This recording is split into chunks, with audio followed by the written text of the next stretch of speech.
1 Corinthians chapter 16, beginning in verse 5. This is the Apostle Paul writing. I'll visit you after passing through Macedonia, for I intend to pass through Macedonia. And perhaps I'll stay with you, or even spend the winter, so that you may send me on my way wherever I go. I do not want to see you now just in passing, for I hope to spend some time with you, if the Lord permits. But I will stay in Ephesus until Pentecost. For a wide door for effective work has opened to me, and there are many adversaries. If Timothy comes, see that he has nothing to fear among you, for he is doing the work of the Lord just as I am. Therefore let no one despise him. Send him on his way in peace, so that he may come to me, for I am expecting him with the brothers. Now concerning our brother Apollos, I strongly urged him to visit you with the other brothers, but he was not at all willing to come now. He will come when he has the opportunity. I want to point you to one of our more important verses in this passage. In many ways, it's guiding my whole conversation this morning. It's this one. It's in 1 Corinthians chapter 16, verse 7. Paul writes these words to the Corinthians, I do not want to see you now just in passing, for I hope to spend some time with you, if the Lord permits. That's the key phrase. If the Lord permits. I think Paul means that more earnestly than many of us do when we speak similarly in the church. Many of us, when we say things like, if the Lord permits, or if God is willing, we sort of mean something like pagans mean, if the fates allow, if the stars align, if happenstance just happens to work out. We're sort of just talking about big cosmic things that are bigger than us and we can't control, and we're caught up in them, and we'd like to do this, but who knows what'll happen. But I don't think that's what Paul means when he says that phrase. Corinthians and all that he's said throughout that book leads me to believe Paul really means this. Paul really believes that he is caught up in a mission that God has called him to complete, and that where he goes on that mission is in the Lord's hands. The Lord is guiding him where he wants him to be. And so he's telling the Corinthians early on in his farewells, I really do want to come to you. I know I haven't been there in a long time. That came out in the rest of the book. But I want to be there. But I can't be there right now. And if the Lord allows me to do it, I will come and spend some time with you. But for now, there is an open door for the gospel in Ephesus. There are many adversaries. I need to be here for now. This is what Paul is saying. I think that's the heart of this passage, and I think it's all over what Paul is trying to say to the Corinthians as he prepares to say goodbye. But as we consider Paul's farewells to the Corinthians, we'll look today at the implications, first, of Paul's absence and what he's trying to tell them in his absence. Second, Paul's admonitions about future teachers and preachers who will come through.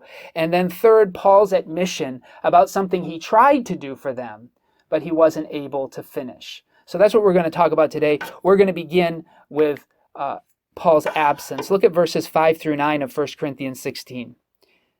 I will visit you after passing through Macedonia, for I intend to pass through Macedonia, and perhaps I will stay with you or even spend the winter, so that you may send me on my way wherever I go. I do not want to see you now just in passing, for I hope to spend some time with you, as we've discussed, if the Lord permits. But I will stay in Ephesus until Pentecost, for a wide door for effective work has opened to me, and there are many adversaries. Those called by God are called to pursue open doors for the gospel. The Lord sends those he calls into ministry where he wills to send them, for as long as he wills them to serve where he places them. We all have plans, pastors, missionaries, and lay folks who are called into various kinds of ministries. We all have plans. And when we talk about the future we imagine, we're talking about the future we can see, the future we hope for, the future that we believe in. But somehow tagged on to all those plans has to always be that phrase, if the Lord allows, if the Lord tarries, if it continues to be God's will. The Lord's call to a minister, a missionary, a local preacher, a lay person who is engaging in a mission field, the Lord's call is absolute. Our discernment is always secondary to his calling.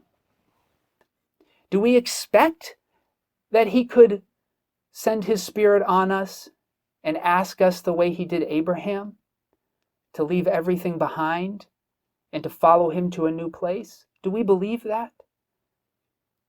We're caught up in God's plans, and they don't always match with the plans we've laid ourselves. The Corinthians had experienced this too. They had experienced several waves of teachers and preachers since they were founded. Paul founded the church originally, but those who were with us in the series, you remember he had to talk with them about the people who came afterwards. So Paul planted the first seeds of the church here, and Apollos, probably one of their favorite preachers, came through, and really some growth happened under his ministry. And Paul has to say, but who are we? God is the one who gives the growth. This is God's mission field, and each minister is there as long as God has them there. According to 1 Corinthians chapter 3, verses 5 through 9, these very farewells here in 1 Corinthians 16 may have been intended to address a continuing miscomprehension in the Corinthian church about human spiritual leadership. This verse here, this is 1 Corinthians 3, 5 through 9. What then is Apollos? What then is Paul? Servants through whom you came to believe, as the Lord assigned to each. I planted, Apollos watered, but God gave the growth. So neither the one who plants nor the one who waters is anything, but only God who gives the growth. The one who plants and the one who waters have a common purpose, and each will receive wages according to the labor of each. For we are God's servants, working together. You are God's field, God's building. Paul's point here is that leaders come for a season, and they serve God in a larger work of the kingdom.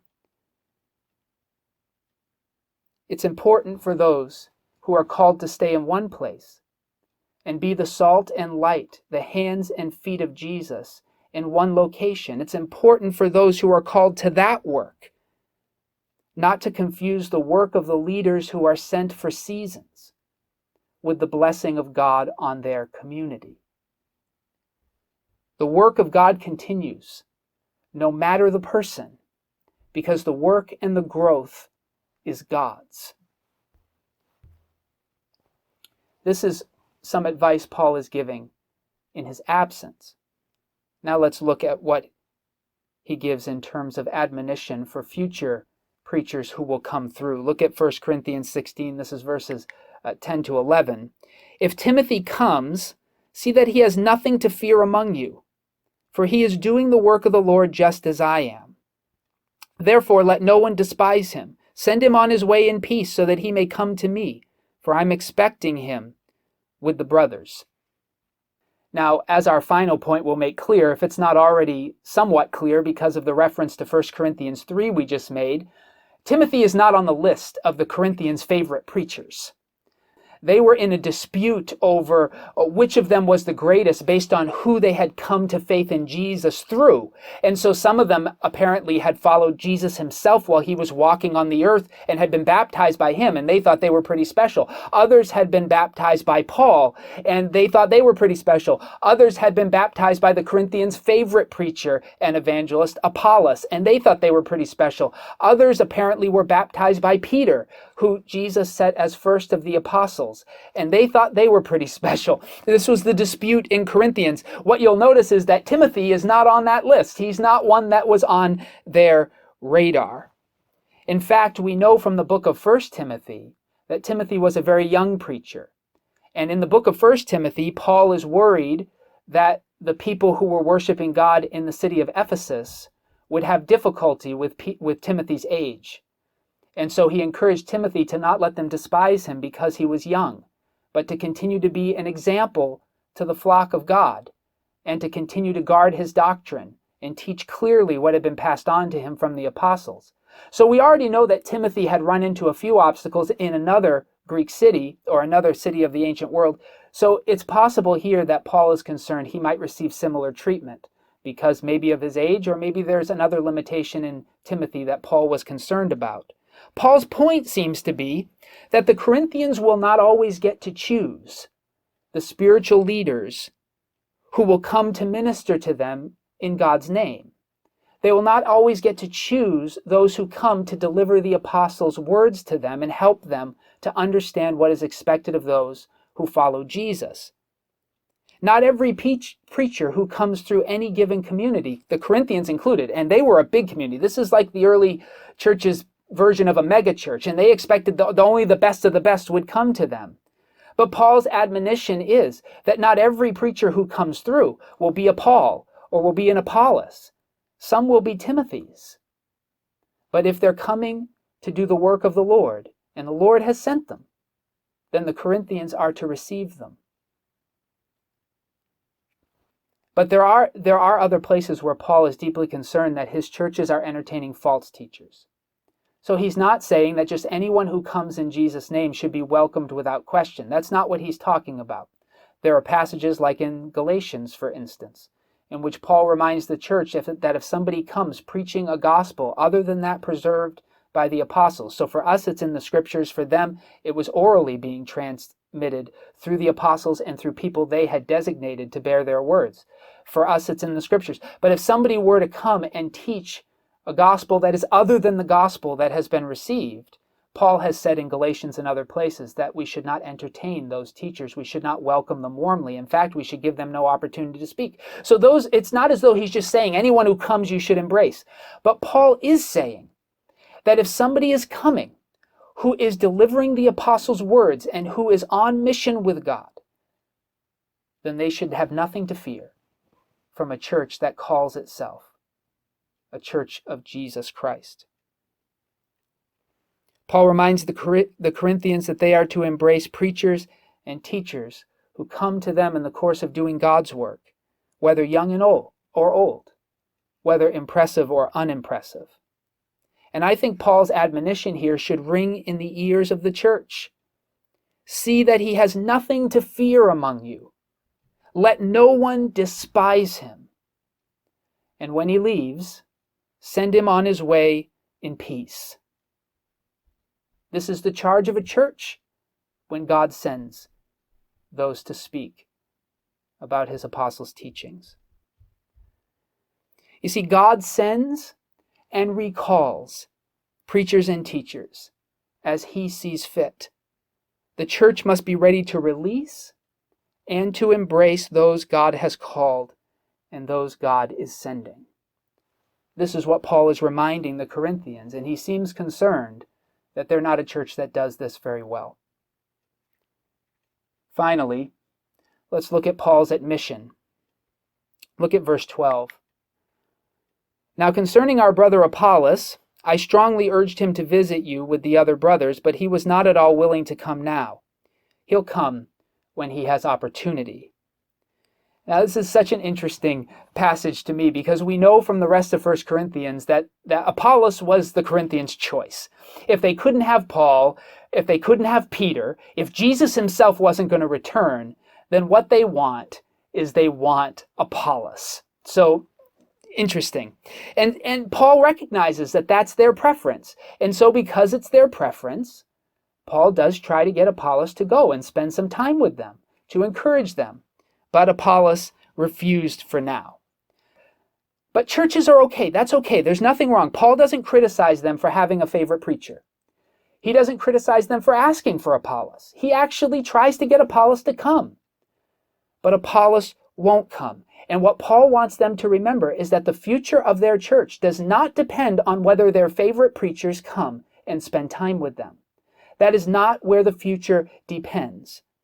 The future of the church has always been in God's hands, and there is as much spiritual value for a community in receiving a Timothy and supporting him as there is in receiving an Apollos and supporting him. As we begin to think through some of Paul's encouragements here, I want to get back to a conversation briefly that we had last week. It's the conversation of the difference between theists, deists, and atheist agnostics. So a theist is someone who believes in a personal God, who believes that God is living and active in the world, that not only did he create, but he is still creating, he's still speaking, he's still guiding, he's still engaged and involved in the unfolding of history. A deist believes that God started this whole thing, but he has stepped back, and now we're more or less on our own. And of course, an atheist denies, or an agnostic says he doesn't know if there's a God, so he lives as though there isn't. And an atheist doesn't believe there is a God, so lives accordingly. So these are important distinctions. The theistic God, the involved God, the God who interrupts plans and disrupts lives, is the God of the Scriptures.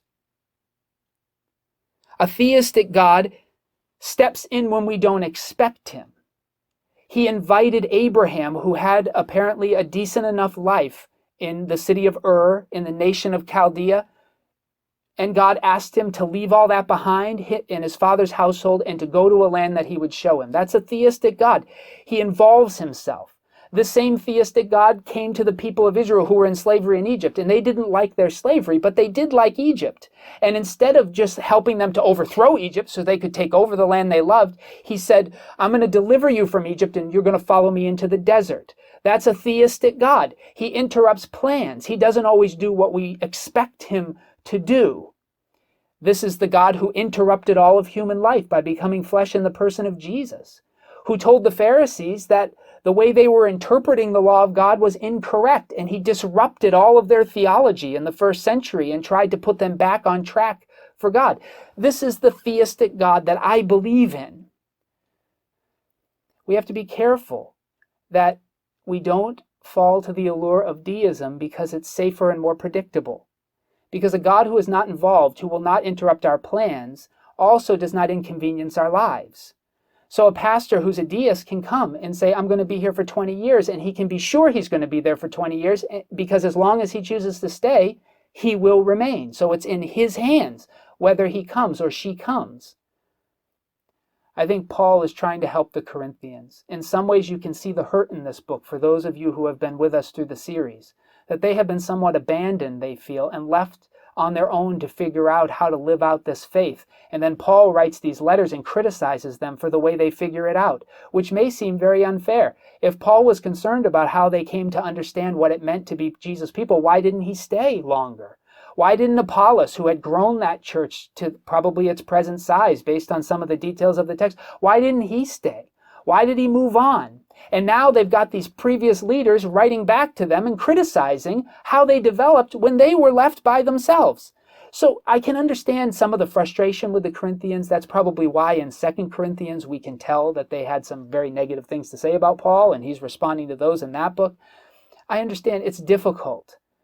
But in the end, the Lord plants churches to be his hands and feet in communities. And he calls leaders to come for seasons to build and to strengthen and to feed those sheep who are doing his work where they live. And I hope that you will come to trust God's calling, that you will never feel abandoned because things don't go according to plan, but that you will recognize that those who are faithful will be guided by the Lord, and that he will work all things to our good if we are of those who love him and are called according to his purpose.